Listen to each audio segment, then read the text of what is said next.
Everyone, welcome to my channel. So continuing with the chapter that is reaching the age of adolescence, today our topic of discussion is role of hormone in completing the life history of insect and frogs.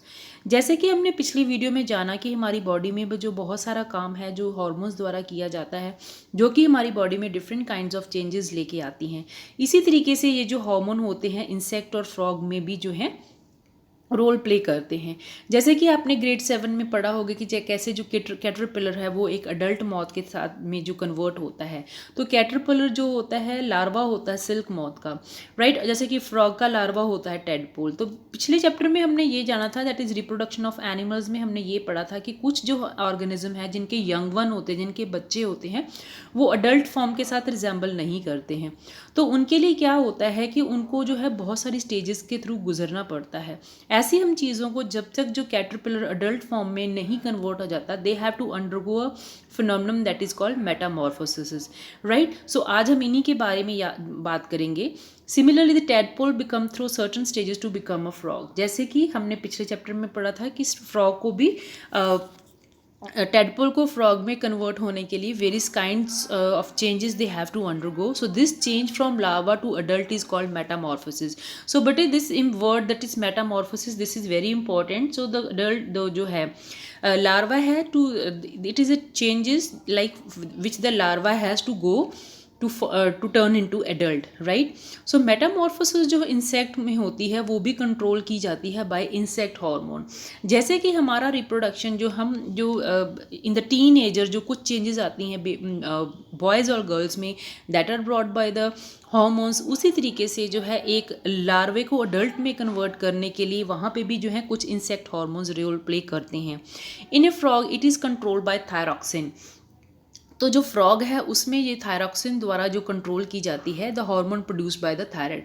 जैसे हमारा thyroid gland thyroxine produce करता है, इसी तरीके से frog में भी जो है थायरॉक्सिन हार्मोन की प्रोडक्शन होती है, right. So thyroxine production requires the presence of iodine in water.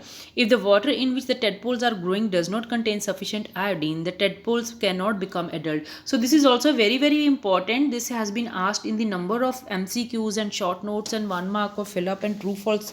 That है कि जो थायरॉक्सिन है, अगर आप किसी टेडपोल को ऐसे पूल के पानी में डाल दोगे जहाँ पे जो है आयोडीन नहीं है, तो वो टेडपोल कभी भी फ्रॉग में नहीं टर्न हो सकेगा, क्योंकि जो है उसका थायराइड है।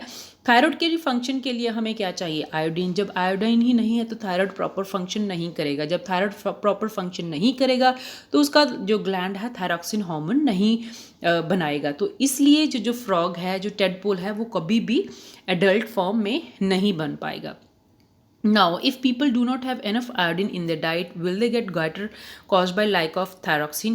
Yes, अगर हमारी डाइट में भी है, अगर हम हम बोलते हैं कि हमें सॉल्ट खाना चाहिए दैट इज़ आयोडाइज सॉल्ट, तो अगर हम भी वो नहीं लेंगे तो हमारा भी जो है जो थायराइड ग्लैंड है वो उसमें जो है थायरॉक्सिन की जो है मात्रा वो कम हो जाएगी। So the person can get goitre. जैसे कि बहुत सारी जैसे कि you might have read in grade 6 कि जैसे if the pregnant lady is not taking sufficient diet, तो जो उनको बच्चा होता है तो उनको जो है गोइटर होता है, जिसमें जो है जिसको हम बोलते हैं क्रेटिनिज्म। क्रेटिनिज्म जो है एक बच्चों में पाई जाती है जहाँ पे जो है आयोडीन की कमी होती है।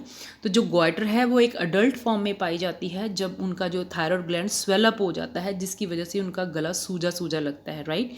Now in the next video we'll discuss about the reproductive health. Till then you stay tuned and मैं उम्मीद करती हूँ आपको ये मेरा सेशन पसंद आया होगा। तो अगर आपको ये मेरी वीडियोस पसंद आ रहे हैं तो kindly share with your friends. Thank you so much for watching.